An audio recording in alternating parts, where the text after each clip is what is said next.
Судски скеч на Евгений Бурјаков, еден од тројцата руси кои што САД ги обвинија дека се дел од руска шпиунска мрежа.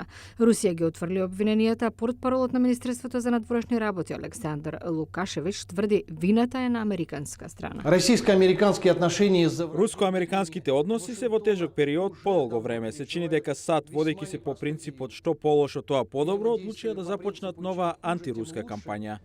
Предходно во нападот во украинскиот град Мариупол загинаа десетина цивили. Тоа предизвика нова рунда на критики од Западот за Русија. САД и сојузниците велат дека земјата ги вооружува и поддржува сепаратистите во Украина. Руската интервенција во Украина може да отежни САД да соработуваат со Русија по други прашања, наведе Викторија Нуланд, заменичка државна секретарка за европски и евросветски прашања на трибина во институцијата Brookings. Таквата соработка не може да продолжи кога Русија не ги почитува правилата на меѓународните системи, од кои што се надева да има корист.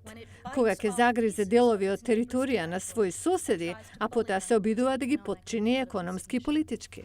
Стручњакот за Русија Стивен Бленк мисли дека проблемите на релација Вашингтон-Москва започнале поодамна. Со години велам дека САД треба да ја преиспитаат политиката кон Русија, дури и пред Украина и најновиот шпионски инцидент.